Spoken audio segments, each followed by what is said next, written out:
Predatory lending and other forms of housing discrimination affect people of color all over the nation.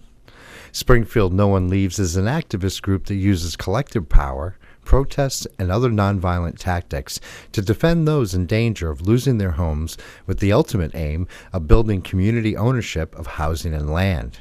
GCTV community coverage met with Springfield No One Leaves at the home of Deb Graham, a homeowner facing eviction in Springfield. We are a housing justice organization based in Springfield, Massachusetts. We organize families that are most directly impacted by housing inequality and displacement, with a vision of building long-term power to win housing as a human right. And to us, we really believe that to build that kind of long-term power, the folks who need to be on the front lines of this movement, in the lead of this movement, are folks who have lived through the direct impact of economic injustice and inequality.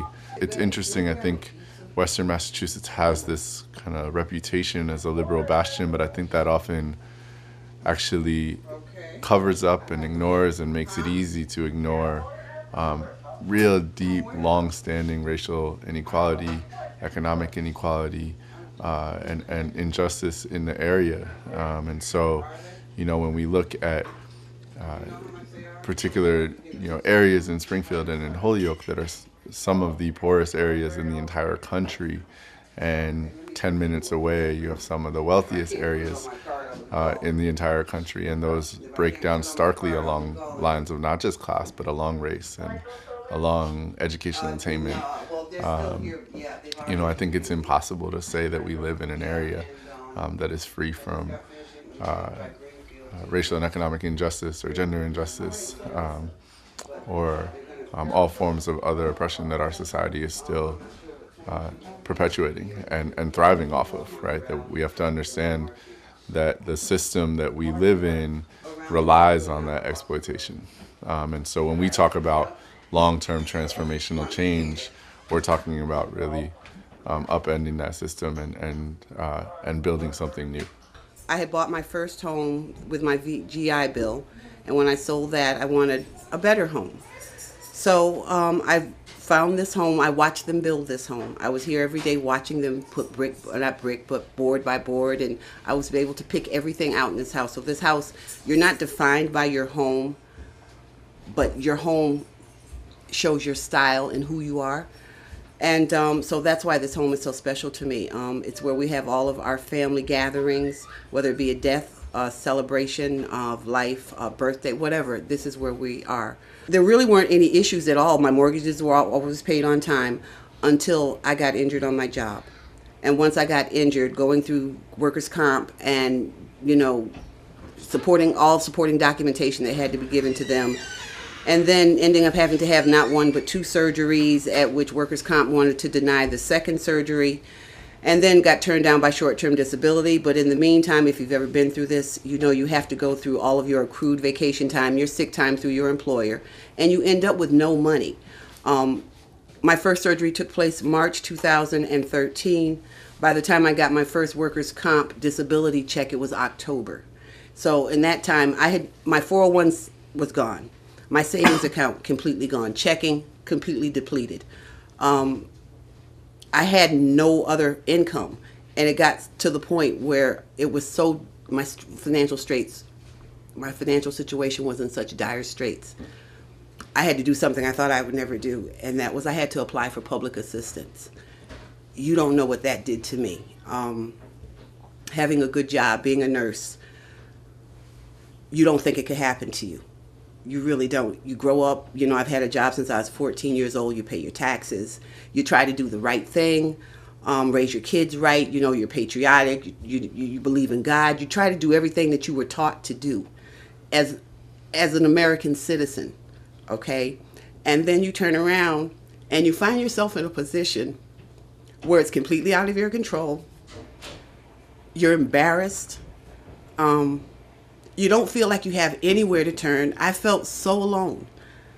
And I was just very depressed. And then I was trying to heal too. I had 2 very intense surgeries. So trying to heal, and the narcotics that they have you on, you're not thinking in your right mind. Excuse me. And so to make a long story short, I called Chase to let them know about my situation as far as not being able to pay my June mortgage, but the May mortgage was paid in advance, and asked for a modification program. I was sent numerous times FedEx packages with the documentation to apply for this modification, but it was for an applicant who did not have a job. I was fully employed. I was on short-term disability. So I would continue to call Chase back and say, listen, you sent me the wrong paperwork. I need the right application process. 4 times I got the wrong paperwork. The 5th time I got an empty FedEx packet. And then shortly after I got that empty envelope, I then got a letter from Chase saying my modification had been denied because I didn't submit the right paperwork.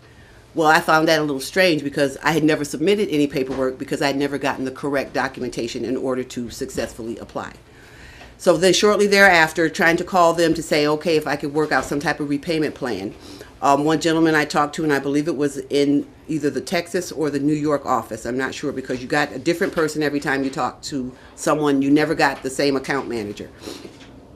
So anyway, that's when this gentleman asked me to sign a contract, a repayment contract, where I would have to pay $2,000 a month. And when I told him I could not afford the $2,000 as I was having difficulty paying the $1,600 that I was currently being charged, he said it would be enough just to buy some time. Obviously, I did not sign a contract knowing that I could not fulfill what I was contractually obligated to do. So anyway, shortly thereafter, I started getting threatening letters with the intent to foreclose. Continued to call. At this point, no one would even talk to me. Keep in mind now, I'm still paying my sewer, my water bills, things of that nature, trying to maintain my household, keep it afloat. The next thing I know is they foreclosed on my home. Deb hired a procession of lawyers and paid their retaining fees up front, but they were unresponsive, unavailable, and unhelpful. That's when she met, through a chance encounter, the group No One Leaves. As we stand right now, I was really desperate and happened to run into a young lady, or a friend of mine ran into a young lady at the gas station. Someone in Springfield had done an article on her, and it was in the paper. And they actually saw her at the gas station, and they told her a little about my story. She told them to have me go to this meeting at a church. And I was really skeptical. It was like, okay, is this going to be another ripoff? I couldn't afford another ripoff. And frankly, emotionally, I couldn't take another disappointment.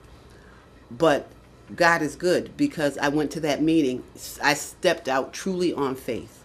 Truly on faith. I went to that meeting, and that's when I met all the people from Springfield No One Leaves.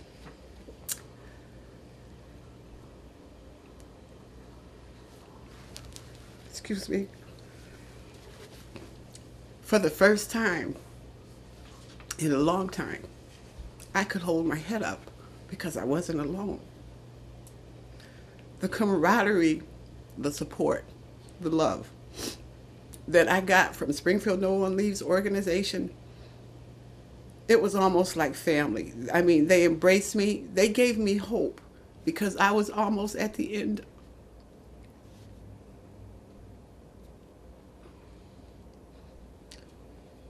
I was almost at the end and ready to give up.